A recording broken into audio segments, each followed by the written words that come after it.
Assalamualaikum warahmatullahi wabarakatuh. Selamat sore, salam sejahtera untuk kita semuanya. Hari ini saya akan menyampaikan perkembangan penanganan COVID-19 di Indonesia. Perkembangan PPKM Jawa Bali terus mengalami perbaikan.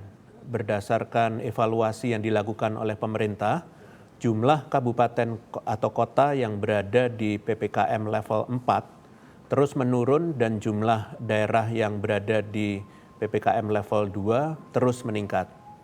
Begitu juga dengan angka kasus konfirmasi harian, angka kematian, dan BOR yang terus mengalami perbaikan. Namun demikian, pemerintah meminta kepada masyarakat agar tetap bijaksana dalam menyikapi perkembangan pandemi COVID-19 yang cukup positif ini. Penting untuk diingat, masih ada potensi kenaikan kasus apabila kita tidak bijaksana menyikapi masa-masa ini. Hendaknya kita selalu mengingat bahwa COVID-19 tidak akan hilang dalam waktu dekat, dan oleh karena itu kewaspadaan yang tinggi harus terus dijaga sehingga kita semua dapat terhindar dari COVID-19. Selanjutnya, evaluasi kebijakan PPKM di luar Jawa Bali dilakukan 2 minggu sekali, dan evaluasi kondisi per daerah dilakukan per minggu. Pemberlakuan PPKM di luar Jawa Bali juga akan fokus untuk mengakselerasi program vaksinasi yang diprioritaskan pada 5 kabupaten kota yang akan menyelenggarakan Pekan Olahraga Nasional atau PON dengan mengerahkan Dinas Kesehatan dan Polri. Pada hari ini saya akan menyampaikan perkembangan COVID-19 di Indonesia.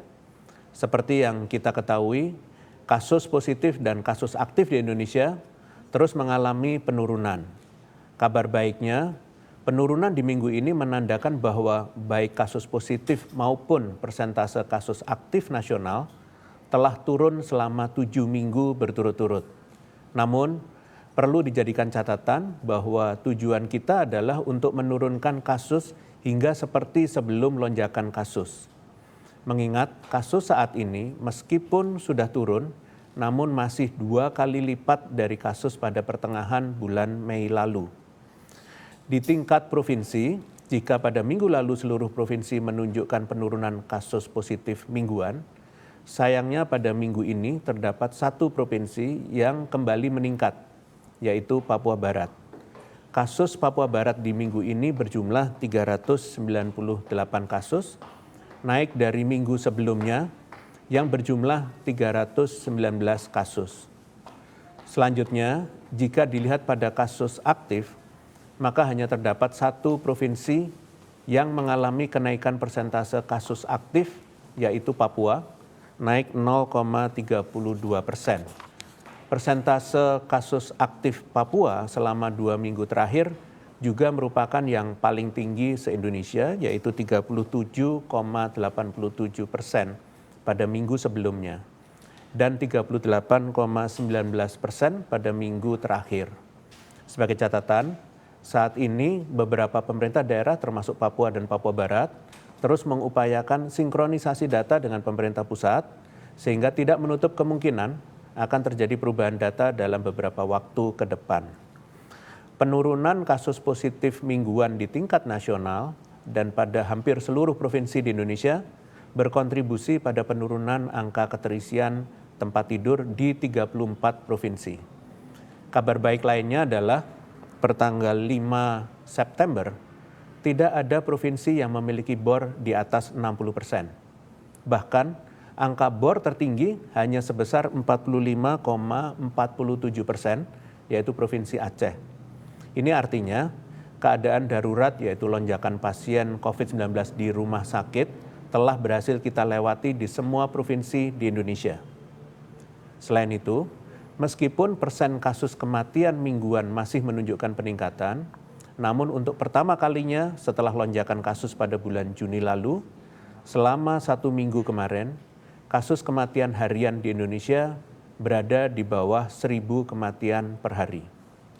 Rata-rata kematian harian pada minggu kemarin sebesar 563 kematian. Sebagai catatan, selama lonjakan kasus hingga akhir Agustus kemarin, kasus kematian kita konsisten berada di kisaran 1.000 kematian per hari.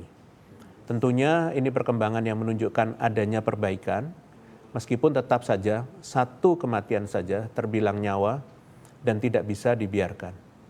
Tujuan utama kita adalah untuk menihilkan kematian menjadi tidak ada sama sekali.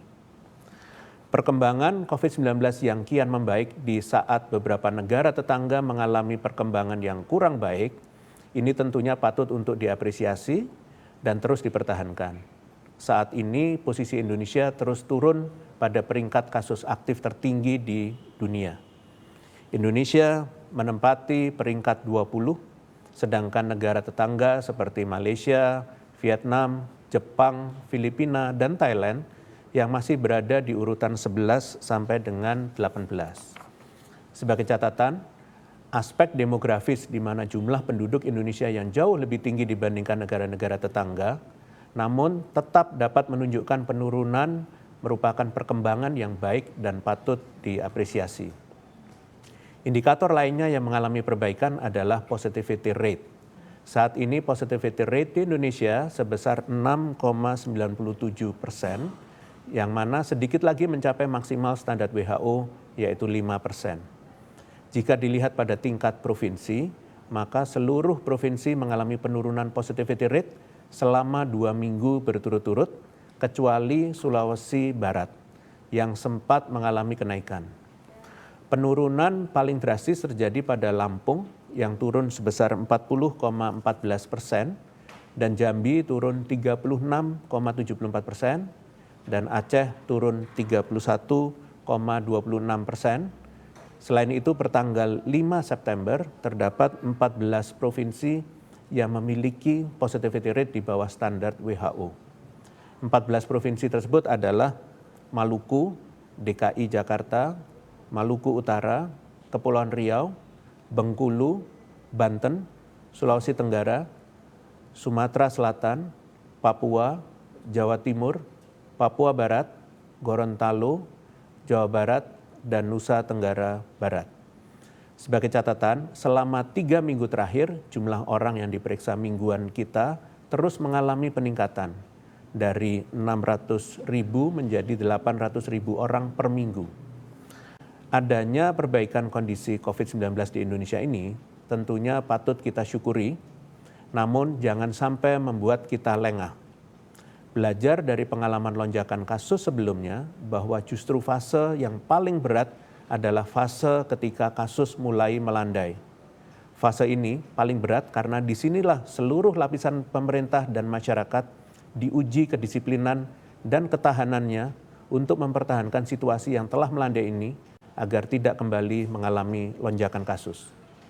Dengan telah dibukanya aktivitas sosial ekonomi secara bertahap dan perlahan kembali menuju kehidupan normal baru, maka sudah seharusnya kita jadikan momentum ini untuk bersama-sama refleksi bahwa tentu saja keadaan ini jauh lebih baik dibandingkan keadaan di mana kasus melonjak tinggi, rumah sakit penuh, serta kabar duka karena kematian akibat COVID dari sekitar kita.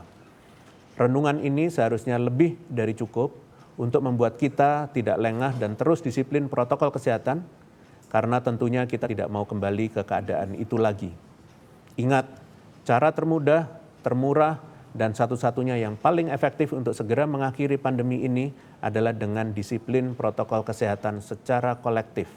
Tidak hanya individu saja, namun harus dilakukan oleh seluruh lapisan masyarakat.